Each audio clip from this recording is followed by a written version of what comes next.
हरिओम. पातंजल योगसूत्रे योगदासांचे प्रवचन सूत्र क्रमांक 25.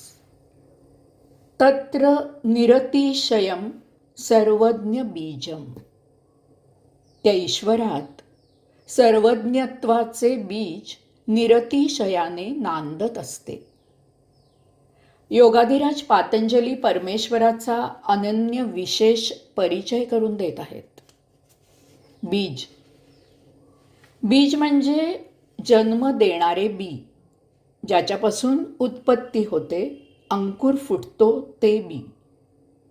परमेश्वरापासून सर्व काही निर्माण होतं म्हणून त्याला बीज असं म्हटलेलं आहे. सर्वज्ञ.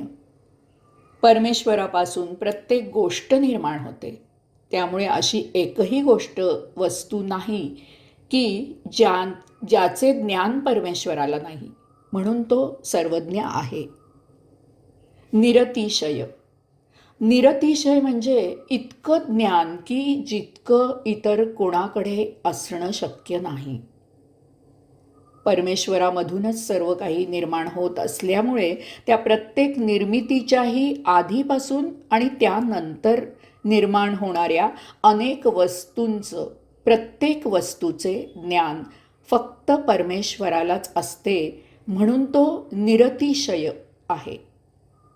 याचा एक महत्त्वाचा अर्थ असा आहे की विश्वामध्ये नवीन ज्ञान असं काहीही नाही. प्रत्येक गोष्ट अगोदरच या योगेश्वराने रचून ठेवलेली आहे. एखाद्या गोष्टीचं रूप बदलेल, रंग बदलेल, गोष्टी एकत्र येऊन त्यातून तिसरी गोष्ट तयार होईल, गोष्टीचं विघटन होईल, घटनाक्रम बदलेल, आकार बदलेल, पण नवनिर्मिती होणार नाही. शास्त्रज्ञ वस्तूचा शोध लावतात, निर्माण करत नाहीत, कारण त्या अगोदरच तेथे असतात. लक्षात घ्यायचं आहे की प्रत्येकजण परमात्म्याचाच अंश आहे, प्रत्येकजण परमात्म्याचे बीज आहे, परंतु आपल्याला पूर्ण स्वातंत्र्य आहे. त्यामुळे आपण आपल्या मस्तीत जगत असतो. पाप पुण्य, चांगले वाईट इत्यादीची आपण पर्वा करत नाही. फारसा विचार न करता जगत सुटतो. त्यामुळे नको तसे जगले जाते. जीवनात काही चुरगळले जाते. यातूनच भोग योनी चिकटते.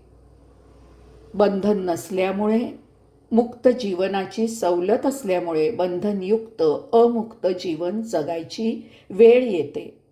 यावर ईश्वर समर्पण हाच उत्तम उपाय आहे.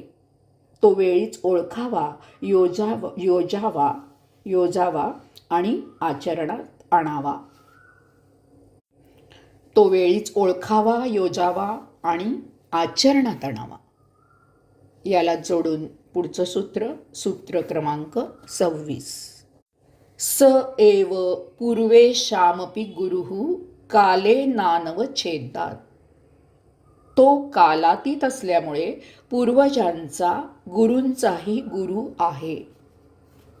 योगाधिराज पातंजली परमेश्वराचा आणखी विशेष परिचय करून देत आहेत.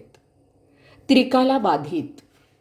विश्वाची निर्मिती परमेश्वरापासून झाल्यामुळे परमेश्वर विश्वाचा काळ मोजायला सुरुवात केल्याने आधीपासूनच आहे. परमेश्वर विश्वाचा काल मोजायला सुरुवात केल्याच्या आधीपासूनच आहे. तो अनादी अनंत आहे.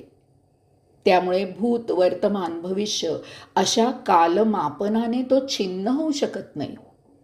म्हणून त्याला त्रिकाला बाधित असं म्हटलेलं आहे. पूर्वेशामपि गुरुः. मूळ पुरुष परमेश्वर असल्यामुळे तोच गुरूंचा गुरु आहे.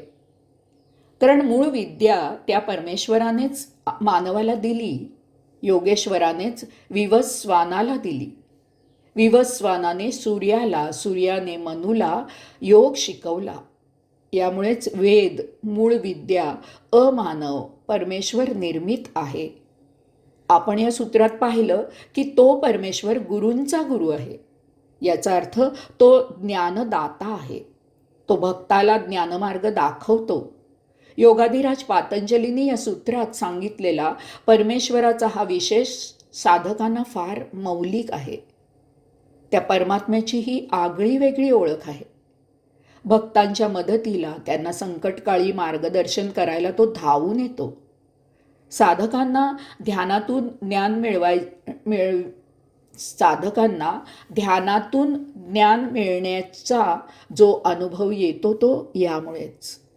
साधकांनी अखंड साधना चालू ठेवावी. त्याच्या दरवाज्यात सेवेला बसून असावे. तो एक दिवस दार उघडील आणि ज्ञानप्रसाद देईल. फार फार वर्षांपूर्वीची गोष्ट आहे. अफलातून नगरीमध्ये एक सत्प्रवृत्त राजा होता. साधकांना ध्यान आदी योगसाधना एकांतवासात करायला मिळावी म्हणून त्याला समुद्रात एक ध्यानमंदिर बांधावयाचे होते. किनाऱ्यावरून नावेने बांधकामाचं साहित्य समुद्रात नेऊन बांधकाम करणं काही त्याला जमेना. काही केल्या जमेना. जेवढं सामान टाकावं तेवढं सर्व समुद्रार्पणमस्तू व्हायचं. या अपयशामुळे बेचैन होऊन एक दिवस राजा मनःशांतीसाठी वेश पालटून नगरात फेरफटका मारायला निघाला. भरपूर फिरणं झालं. राजाला तहान भूक लागली. तोच एका झोपडीमधून खिचडीचा वास दरवळत राजाच्या नाकात शिरला. राजाचा जठराग्नी प्रज्वलित झाला. न राहून राजाने झोपडीचा दरवाजा ठोठावला. एका आजीबाईंनी दार उघडलं. राजा विनम्रतेने प्रणाम करत म्हणाला, आजीबाई, मला फार भूक लागलेली आहे.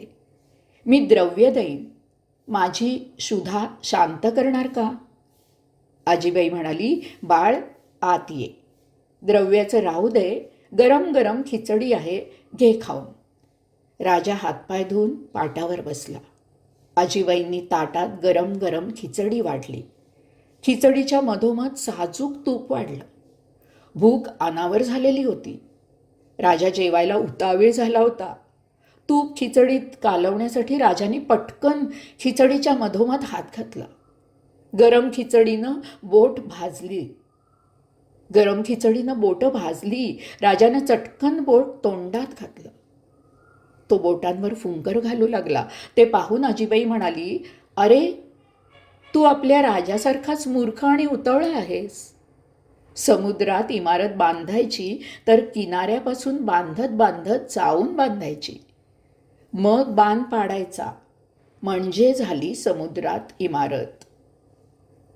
खिचडी कडेकडेने खावी, म्हणजे चटका बसत नाही.